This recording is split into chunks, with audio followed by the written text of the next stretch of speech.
Cher Yedelez, nous sommes aujourd'hui le 19 août 2011. Je suis à Cannes avec Madame Suzanne Perlman, une survivante de la Shoah de Hongrie et qui va nous raconter son histoire. Madame Perlman est officier de l'Ordre du Mérite de la famille royale de Hollande et elle est aussi peintre, une peintre reconnue. Madame Perlman, bonjour. Bonjour. C'est un grand honneur pour moi de vous interviewer. Alors, vous êtes né en 1923 en Hongrie. Racontez-moi l'histoire de votre famille. Oui, alors dans ce temps-là, c'était une situation assez difficile dans la Hongrie. C'était après la Grande Guerre mondiale et on a perdu la guerre et on a souffert beaucoup et il y a eu une amertume et souffrance et on a véritablement voulu trouver un bouc émissaire. Comment? Un bouc émissaire. Un bouc émissaire. Et la chose plus facile était de choisir les Juifs, un petit groupe, des gens sans aucune défense. Mm-hmm. Et votre papa était antiquaire, je crois? Et nous avons eu un établissement des antiquités très bien connu. Oui. Oui. Et on était assez bien situé et la situation était assez calme jusqu'à Hitler a occupé le pays des Sudetenland, on m'a dit. Et dans ce temps-là, les Juifs, toute la population juive a réalisé que c'est peut-être le commencement du fin. Le commencement de la fin. De la fin, oui, bien sûr. Et qu'est-ce qu'il vous est arrivé en 1939? On a fait une connaissance d'un jeune homme hollandais. Oui. Nous nous sommes mariés, nous sommes allés à la Hollande. Et nous avons vécu à Rotterdam. Dans ce temps-là, le gouvernement a demandé une offre la plus bas et le mieux pour les graines pour l'armée, oui. pour l'armée française. Et cette offre le mieux offert était reçu par mon mari. La meilleure offre a été effectuée par votre mari. était reçue par mon mari et il a fait connaissance avec le ministre de Défense et il est devenu grand ami de lui et il nous a envoyé un télégramme de venir à Paris très rapidement. C'était justement 3 jours avant l'occupation de la Hollande. Mm-hmm. Et quand nous sommes arrivés, il nous a attendus, il a dit « Henri, j'ai sauvé vos vies ». Et mon mari a dit « Vous Français, vous exagérez toujours ». Et alors il a dit à Henri « Vous allez voir ». Et c'était véritablement le vendredi quand nous étions à conseiller que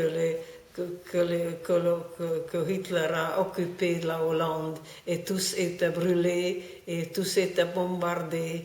Mm-hmm. Et on n'a pu pas revenir en Hollande.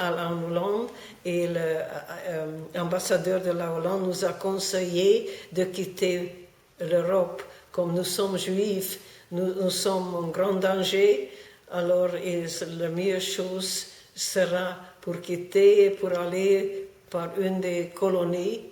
Mm-hmm. Et nous, comme ça, nous avons acheté le ticket pour un bateau qui avait la destination pour Curaçao. C'était une île hollandaise. Mm-hmm. Et vous êtes parti de Bordeaux? Et quand nous sommes arrivés à Bordeaux pour que le capitaine n'a pas voulu partir. Oui. Et il a demandé la police secrète en disant qu'il y a des bandits sur le bateau. Mm-hmm. Et pour pour Les faire descendre. comment? Pour les faire descendre. Pour faire descendre, eh bien. Oui. Mais quand ils sont venus, ils ont demandé où est le capitaine. Nous avons entendu que vous ne voulez pas partir. Est-ce que vous êtes peut-être une des Bosch, une des amies des Bosch, et vous attendez pour l'occupation de la France et pour Pétain de faire l'armistice. Alors nous allons rester par ici pour assurer les gens que vous allez partir. Et c'était véritablement le bateau ultime qui est parti de l'Europe. C'était le 21 de juin et c'était le jour Que Pétain a signé l'armistice. C'était signé l'armistice. Et vous m'avez raconté tout à l'heure que vous deviez peut-être prendre un deuxième bateau. Il était là au deuxième bateau et s'est coulé par tellement d'émigrants se sont mis dessus et ce bateau-là a coulé. Comme quoi vous avez bénéficié d'une chance extraordinaire. Extraordinaire, véritablement. D'accord. Oui. Et Madame Perlman, dites-moi comment vous avez survécu la guerre. On a survécu la guerre naturellement dans cette île hollandaise, au Curaçao. Et on a toujours, chaque jour, je me souviens des gens qui se sont restés à l'Europe et il n'y a pas de monde pour les aider. Ils étaient en grand danger et ils ont perdu la vie par l'antisémitisme qui était tellement bouillant. Virulent. Comment? Virulent. En Europe. Et c'est conduit à leur mort. Est-ce que vous avez perdu des membres de votre famille? Nous avons perdu beaucoup de gens que nous connaissons et aussi quelques membres de famille. Nous avons perdu. Qui? Bien sûr, c'était les deux frères de ma mère et beaucoup d'autres. Oui. Et est-ce que vous vous sentez vous-même comme une survivante? Oui, je me sens, et tout le monde, je crois, qui est resté et qui resté sont toujours comme un survivant et on ne peut jamais oublier la tragédie de communautés juives et des 6 millions qui étaient tués, d'un barbarisme, d'une inhumanité, et c'était tout fait par l'antisémitisme qui était en Europe. D'accord. Vous avez des enfants, Madame Perlman? Oui, j'ai 3 fils et je le considère un miracle pour élever une famille juive dans ce temps-là. Et j'ai toujours enseigné mes enfants, mes fils, de la tragédie des Juifs de l'Europe et ce que tous, la tragédie qui était véritablement faite par antisémitisme de toute l'Europe. Qui a conduit à l'extermination. À la tragédie et à la mort. Mm-hmm. Oui. Et comment, Madame Perlman, est-ce que vous voyez le monde actuellement pour les Juifs? Maintenant, je suis assez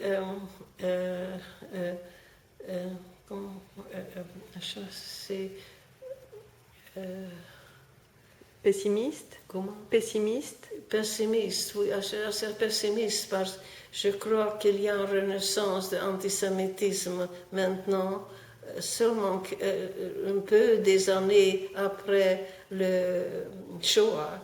Et comment c'est possible qu'il y a tellement de sentiments d'intolérance contre les Juifs et aussi la vie comme on conduit en Israël et tout ça.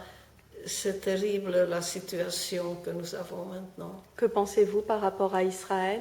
Je pense pour Israël que c'est incroyable. C'était la seule manière de se sauver et pour établir un État juif.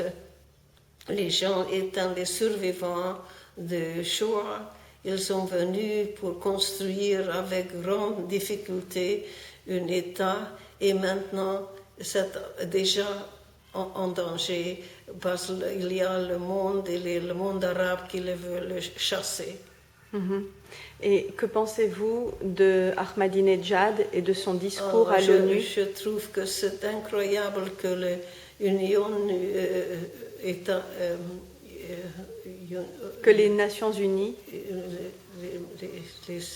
Nations Unies oui, peut tolérer un dictateur tellement cruel pour lancer des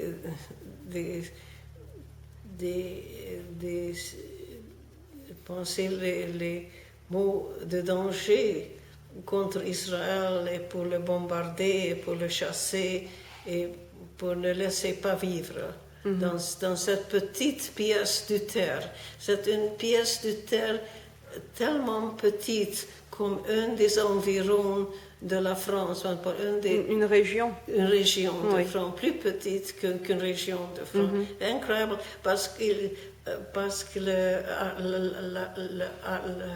les territoires arabes sont immenses.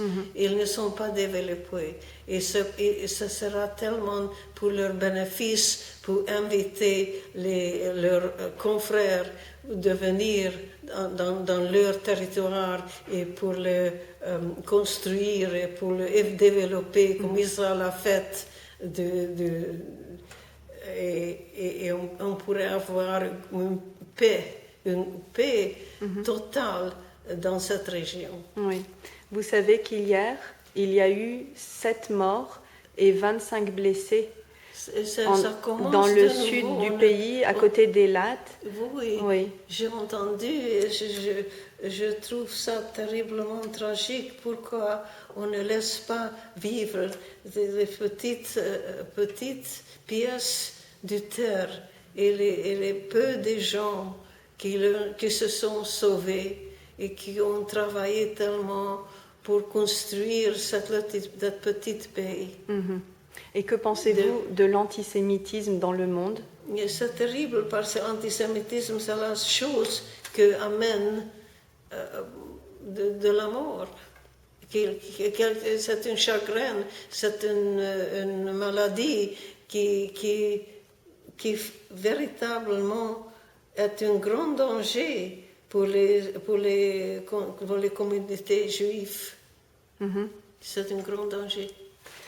Alors, j'ai justement écrit quelques mots du antisémitisme que je voudrais bien vous lire. Oui, s'il vous plaît. Alors, je demande pourquoi l'antisémitisme.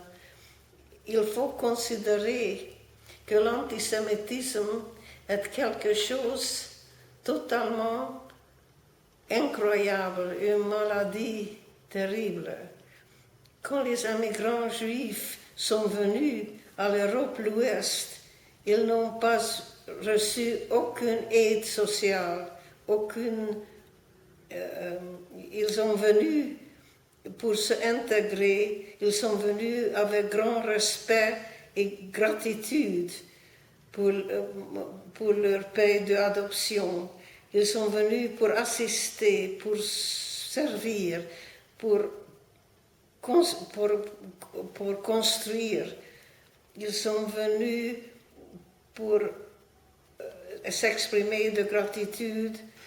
Ils ont travaillé assidûment et ils ont réussi d'élever une économie dans le pays et offrir travail pour les gens, une grande partie de communauté, et ainsi c'était une construction de bien-être pour les gens et pour les citoyens du pays.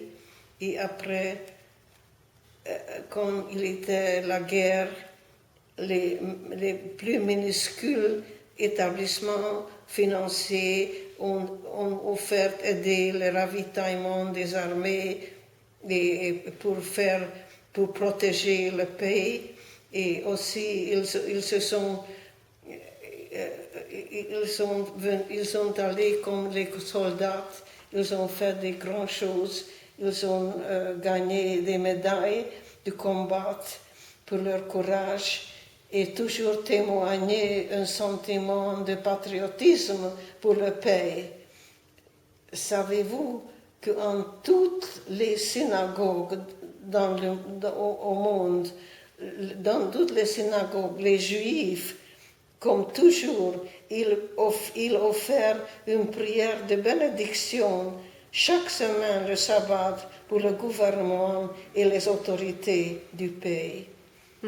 Alors, ils ont exprimé un grand amour pour la patrie, pour la culture, pour le témoignage de leur civilisation, pour leur histoire. Alors, pourquoi antisémitisme? Comparez-vous, si on pense les autres immigrants qui sont venus très récemment, est-ce qu'ils ont reçu tous les bénéfices sociaux et tous les avantages sociaux. Les avantages sociaux et une grande hospitalité, tout ce que la démocratie peut offrir, habitation, éducation, assistance médicale gratuite, tout existe et tout qui existe maintenant et jamais auparavant quand les Italiens et les Polonais et les Juifs sont arrivés. On n'a eu rien de ça. Mais toujours on était tellement contente et on a voulu toujours exprimer la gratitude pour ce pays de leur hospitalité, pour leur hospitalité. Alors, je veux demander, croyez-vous que ces récentes émigrantes, est-ce qu'ils offrent une prière pour le bénéfice, pour leur pays, qui ont reçu avec tellement de hospitalité, étaient tellement soucieux pour leur adoptive, pour s'intégrer dans leur pays? Si je fais le résumé de ce que vous venez de nous dire, vous faites une comparaison entre l'émigration juive en Europe, oui, les juifs qui se sont toujours battus pour trouver du travail et voire même donner du travail, qui ont toujours voulu partager l'armée, aussi les mêmes conditions, se battre pour le pays qui les a accueillis, et puis aussi mettre en comparaison les Polonais, les Italiens, les Juifs et tous les autres immigrants dans les années 20, 30, 50 qui n'avaient aucun avantage social, et puis la situation, et puis la situation actuelle avec des émeutes, avec beaucoup de violence par une nouvelle émigration. Et c'est vrai que la situation est assez incompréhensible puisque il y a tous les avantages, il y a des passeports français, il y a l'assurance sociale. Pourquoi ils ne sont pas contents? Et pourquoi avec tout ça ils ne sont pas contents? C'est vrai. C'est bien d'en parler et de remettre un petit peu les choses au goût du jour. Alors, c'est justement que je demande pourquoi antisémitisme? Pouvez-vous imaginer la différence avec de ceux que leur donnent aujourd'hui et que les autres ont reçus auparavant? Et maintenant, je demande que les Juifs qui ont fait tellement de belles choses pour le pays, on les donne pas de réciprocité. On ne donne pas la réciprocité et on le donne le haine de l'antisémitisme. Et est-ce que c'est juste? Oui, donc vous vous demandez Je demande que pourquoi, c'est ça. quelle est la Pourquoi réciprocité quelle est la- entre tout ce que les Juifs ont pu effectuer comme service pour le pays, pays, qui les a oui, accueillis, oui. quel que soit le pays en Europe. C'est ça la gratitude des pays, c'est ça le remerciement par rapport à tout ce qu'ils ont pu faire et jamais sans aucune violence. Je me demande, aucune violence. et je demande de tout vrai. le monde Il cette y a- question. oui, il y a Pourquoi toujours- antisémitisme Oui. pour les gens qui ont fait tellement de bonnes choses pour le pays de leur Oui. adoptive. Oui, oui, oui, oui. Et puis il y a toujours deux poids, deux mesures. Oui, bien Lorsque sûr. le juif se défend, il est coupable. Oui, ils sont toujours coupables. On dit qu'ils sont toujours coupables. Comme en Israël, aujourd'hui, Israël se défend par rapport aux attaques qu'il a eues hier, 7 morts oui, et 25 blessés, mais demain, ce sera Israël le coupable d'avoir riposté. Exactement. Et c'est pas juste du tout. Oui. Et je crois qu'il faut informer le monde Il faut de ça. informer le monde. Oui. C'est bien parce que tous les gens qui sont intelligents, ils doivent comprendre que c'est une situation qui n'est pas juste. Eh bien, Madame Perlman, Oui. merci beaucoup pour cette interview, pour votre temps, votre gentillesse, Bien votre sûr. dévouement. Oui. Et je vous compte dès maintenant comme membre d'honneur de l'association Yid El Memory. C'est un grand honneur pour moi-même. Merci beaucoup, Madame Perlman. À Merci très bientôt. Que bien. Dieu vous prête longue vie. Merci bien. Merci. Merci bien.